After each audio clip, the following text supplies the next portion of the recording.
নমস্কার। যুক্তি তর্ক সঙ্গে অর্কই আপনাদের স্বাগত। আপনাদের সঙ্গে আমি অর্কপ্রভু সরকার। সেই বিখ্যাত একটা শ্যামা সঙ্গীত আছে না, পান্নালাল ভট্টাচার্যের গলায়, আপনারা সবাই শুনেছেন। দোষ কারু নয় গো মা, আমি সখাত সলিলে ডুবে মরি শ্যামা, দোষ কারু নয় গো মা। ঠিকই তো, বঙ্গবাসীর কোনো দোষ নেই। বঙ্গবাসী সাদরে বঙ্গেশ্বরীকে ক্ষমতায় বসিয়েছিলেন আজ থেকে 14 বছর আগে। অনেক প্রত্যাশা ছিল যে 34 বছরের বাম শাসনের অবসান ঘটিয়েছেন মমতা বন্দ্যোপাধ্যায়, ক্ষমতায় এসেছেন, স্লোগান দিয়েছিলেন বদলা নয় বদল চাই। মানুষ বিশ্বাস করেছিল এবং মমতা বন্দ্যোপাধ্যায় যে বাম বিরোধী একজন আপসহীন নেত্রী, সেটা মমতা বন্দ্যোপাধ্যায় নিজ গুণেই সেটা প্রমাণ করেছিলেন। এবং মানুষ ধীরে ধীরে মমতা বন্দ্যোপাধ্যায়ের এই আদি অকৃত্রিম সিপিএম বিরোধিতাকে সমর্থন করেছিল এবং 34 বছরের বাম শাসনের অবসান একমাত্র মমতাই যে ঘটাতে পারে, এই বিশ্বাস কিন্তু বাঙালির মনে ধীরে ধীরে স্থায়ী হয়েছিল। কংগ্রেসের অনেক নেতাই কলকে পায়নি। তাদের বাম বিরোধী হুঙ্কার আন্দোলনকে লোকে বলতো লোক দেখানো। অনেককে তারা বলতেন তরমুজ, উপরটা সবুজ ভিতরটা লাল। কিন্তু মমতা বন্দ্যোপাধ্যায়ের আদি অকৃত্রিম সিপিএম বিরোধিতা নিয়ে বাঙালির কিন্তু কোনো সন্দেহ ছিল না। এবং অতি বড় বামপন্থী সমর্থকও বলতেন যে আমাদের যদি কেউ ক্ষমতা থেকে হটাতে পারে, সেটা ওই মমতা বন্দ্যোপাধ্যায়ই পারবে। তা মমতা বন্দ্যোপাধ্যায় পেরেছিলেন। তারপর 14 বছর আমরা কি পেলাম? আজ যদি একটা হিসাব করা চায়, তাতে কি পেলাম আর কি হারালাম, এটা যদি আমরা দেখি, তাহলে আমাদের হারানোর জায়গাটা অনেক বেশি। কি পেলাম? পেলাম হচ্ছে ডোল পলিটিক্সকে শিল্পের পর্যায়ে নিয়ে যাওয়া। বোধহয় 94টা সামাজিক প্রকল্প আছে এই সরকারের। সেই সামাজিক প্রকল্পকে ভিত্তি করে একটা বেনিফিশিয়ারি ক্লাস তৈরি হয়েছে। তারা সবুজ সাথী পায়, তারা কন্যাশ্রী পায়, তারা বার্ধক্য ভাতা পায়, তারা লক্ষ্মীর ভান্ডার পায়। আমি দেখুন, একটা কল্যাণব্রতী রাষ্ট্রে সরকারের দায়িত্ব হচ্ছে লাইনের একদম শেষে দাঁড়ানো মানুষটার পাশে সহায়তা পৌঁছে দেয়। এর মধ্যে কোনো অন্যায় নেই। আমি কন্যাশ্রীর সমর্থক, আমি লক্ষ্মীর ভান্ডারের সমর্থক। প্রথম থেকে আমি আর এই অবস্থান রয়েছে এবং ভবিষ্যতেও থাকবে। কিন্তু শুধু কন্যাশ্রীর প্রকল্প চালাবার জন্য অন্য উন্নয়নের প্রকল্প যদি থমকে যায়, সেটাকেও তো সমর্থন করা যায় না। অন্য উন্নয়নের প্রকল্প থমকে গেলে স্থায়ী সম্পদ তৈরি হবে না। পরিকাঠামোর বেহাল দশা। এই রাজ্যের রাস্তাঘাটের কি অবস্থা আপনারা জানেন। শোনা যায় ঠিকাদাররা কাজ করে পয়সা পাচ্ছেন না দীর্ঘদিন ধরে। 2024-এর ভোটের আগে সরকার অবশ্যই কন্যাশ্রীর বরাদ্দ বৃদ্ধি করবে, হয়তো 500 টাকা করে দেবে আরো। তার জন্য বিপুল অর্থের সংস্থান করতে হবে। সরকারের ভাঁড়ে মাপাবাড়ি অবস্থা। তাহলে বিভিন্ন দপ্তরের বাজেটের কাটছাট করা হবে আর বাজার থেকে ঋণ নেওয়া হবে। এখনই তো প্রায় 6 লক্ষ কোটি টাকার উপর ঋণ। তাহলে যে শিশু ভূমিষ্ঠ হলো আজকে, তার মাথায় ঠিক কত টাকার ঋণের বোঝা? অনেকে বলেন 58,000 টাকা। আমি ঠিক বলতে পারবো না।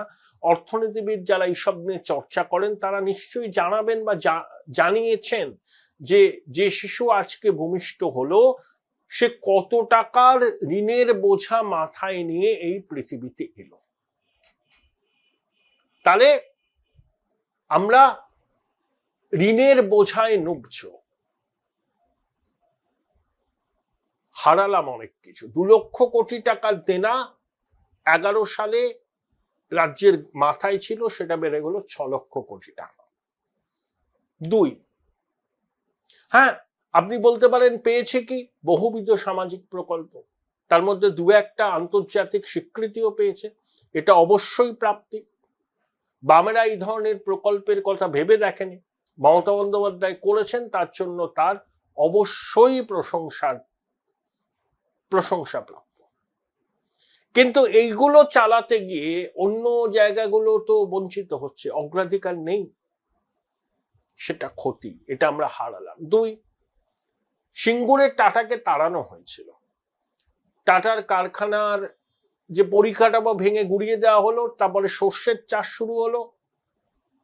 টাটা রাজ্য সরকারের বিরুদ্ধে মামলা করেছিল, সম্প্রতি সর্বোচ্চ আদালত রায় দিয়েছে ওই 776 কোটি টাকা ক্ষতিপূরণ এবং প্লাস ইন্টারেস্ট রাজ্য সরকারকে দিতে হবে।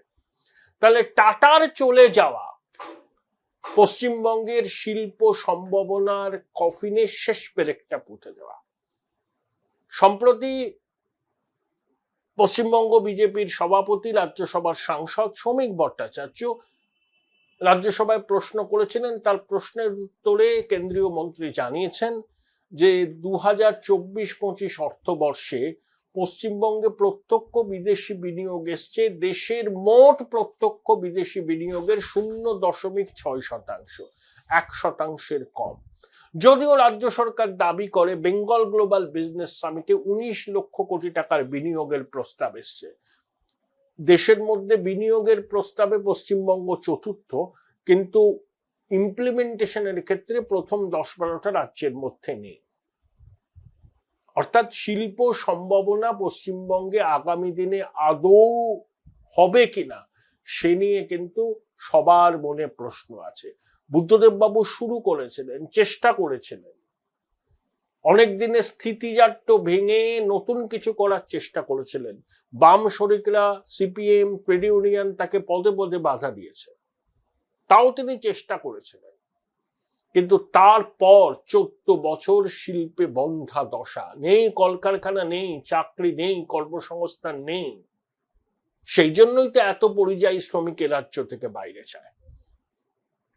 সংখ্যাটা সরকারিভাবে 22 লাখ হলে অনেকে বলেন সেটা 50 লক্ষের কাছাকাছি। তাই শিল্প সম্ভাবনা আমরা হারালাম এই 14 বছরে, যা ক্ষতি হলো। 3, শিক্ষা সংস্কৃতি আমাদের একটা গর্ব ছিল। এখন শিক্ষক অশিক্ষকদের চাকরি বাতিল হয়ে যায় কোর্টের নির্দেশে, আর 17 রকম দুর্নীতি করে চাকরি দেয় এসএসসি। সুবল সোরেন নামে 35 বছর বয়সী যুবকই বলবো, অকালে ঝরে গেল। কি ফুল ঝরিল বিপুল অন্ধকারে। তার 2 বছরের শিশুর কান্না, তার স্ত্রীর আছাড়ি পিছাড়ি কান্না আমাদেরকে আন্দোলিত করে না। আমরা কি এর প্রতিকার চাই না? আমরা কি ওই পরিবারের প্রতি সহমর্মিতা জানিয়ে এই দুর্বৃত্তরাজের অবসান যাতে হয় তার জন্য সঠিকভাবে গণতান্ত্রিক অধিকার কি আমরা প্রয়োগ করব না? যারা শিক্ষার মূলে কুঠারাঘাত করেছে, যারা শিক্ষাটাকে লাটে তুলে দিয়েছে, তাদের অন্যায়ের প্রতিবাদ তো গণতান্ত্রিক পদ্ধতিতে করা আমাদের কর্তব্য। আরজি করে তিলোত্তমার ধর্ষণ ও খুনের বছর পেরিয়ে গেল, বিচার অধরা। আমরা কি চাই না প্রকৃত দোষীরা ধরা পড়ুক, এবং যারা দোষীদের বাঁচালেন, নেপথ্যে থেকে প্রমাণ লোপাটের জন্য ইনস্ট্রাকশন দিলেন, তাদের নাম পরিচয় মানুষ তো জানতে চায়। এই অনাচারের, এই অবিচারের নেপথ্যে যারা, তাদের বিরুদ্ধে কি আমরা গর্জে উঠব না? গণতান্ত্রিক পদ্ধতিতে প্রতিবাদ করব না? এগুলো সব হারালাম। শিক্ষা হারালাম, শিল্প হারালাম, মাতৃশক্তি সরকারি হসপিটালে ধর্ষিতা নিহত হলেন, কসবা ল কলেজে এক মাতৃশক্তি ধর্ষণের শিকার হলেন, পুলিশ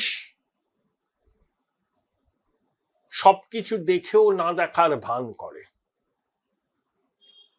শিক্ষকদের উপর পুলিশ লাঠি চালায়, আর কোনো সময় ছাত্র নির্বাচনের সময় পুলিশ দুষ্কৃতীদের তাণ্ডব থেকে বাঁচতে টেবিলের তলায় মুখ লুকোয়। হিন্দোল বলে একটি ছেলেকে সন্ত্রাসবাদী আখ্যা দিয়ে লুকআউট নোটিশের মাধ্যমে পুলিশ গ্রেপ্তার করে। আবার এই রাজ্যে ঘটে চলা অনাচারের ক্ষেত্রে পুলিশের কোনো ভূমিকা নেই, নীরব দর্শক। লুকআউট নোটিশ জারি করে হিন্দোলকে গ্রেপ্তার করতে হয়, আর ছোটবাবুর বুজুম প্লেন বিনয় মিশ্র নির্বিঘ্নে দেশ ছেড়ে পালিয়ে গিয়ে প্রশান্ত মহাসাগরের দ্বীপপুঞ্জে বহাল তবিয়তে থাকে। এ রাজ্যের পুলিশকে শাসক দলের নেতার জন্মদিনে কেক কাটতে দেখা যায়।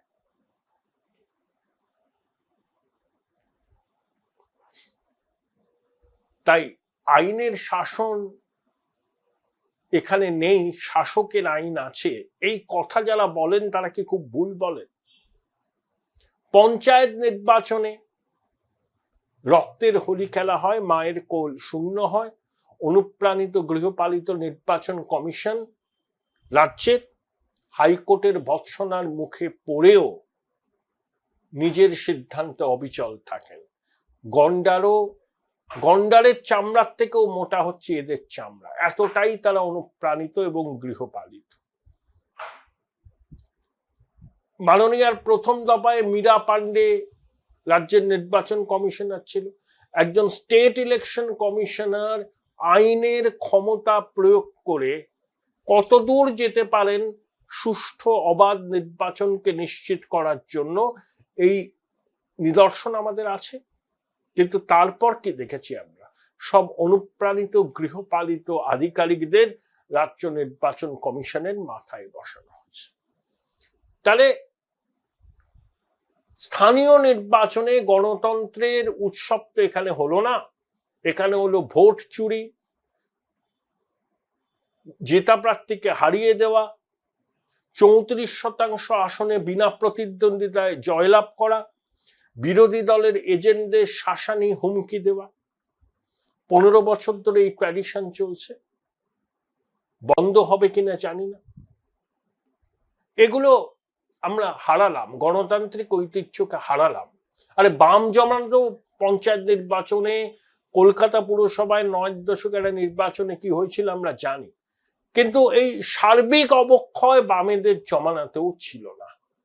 বামেদের অবক্ষয়ের শুরু 95-96 পর থেকে, তারপর সেটা একেবারে সম্পূর্ণতা লাভ করে যখন তারা ক্ষমতা থেকে সরে যায়।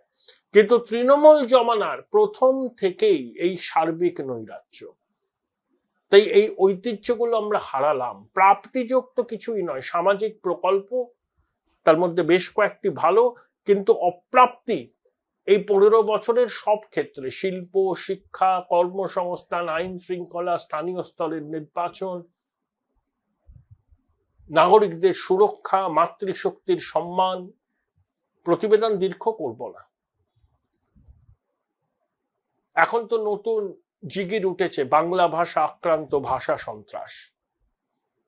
কিন্তু বীরভূমের বাঘ যেভাবে একজন পুলিশ কর্মীকে ফোন করে তার পরিবারের মাতৃশক্তিকে অশ্রাব্য কুশ্রাব্য ভাষায় গালাগাল দিলেন, তারপর তাকেই যখন আবার পুনর্বাসন দেয়া হয় সসম্মানে, তখন মনে হয় যে ধরনী দ্বিধাহ।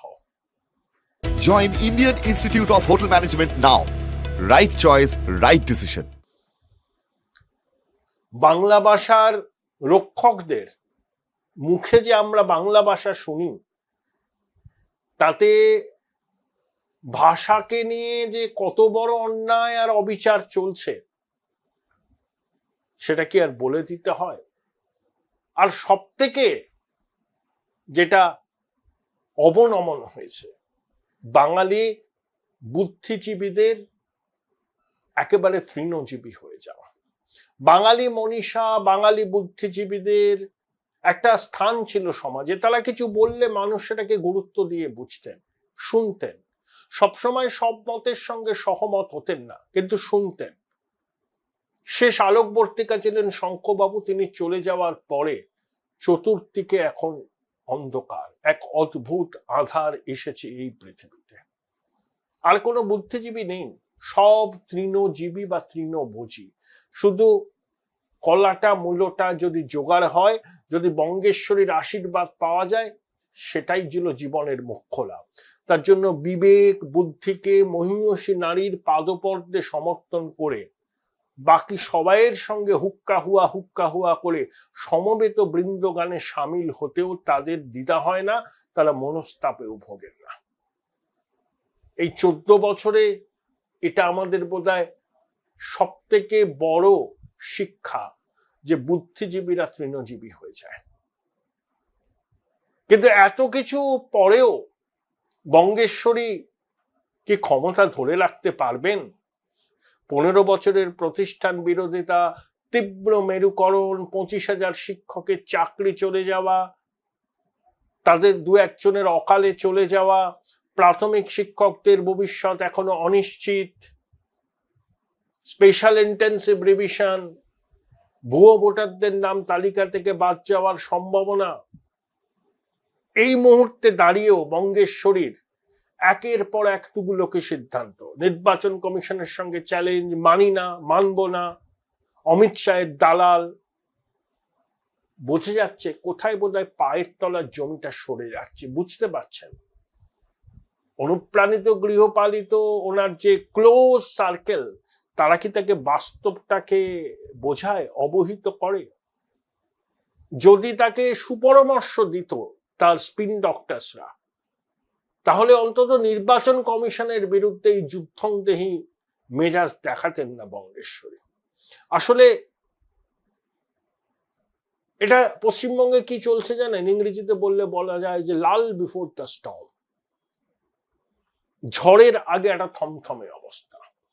দেখুন, কোন দলের সমর্থকরা সেই দলকে ক্ষমতায় আনেও না, ক্ষমতা থেকে সরায় না।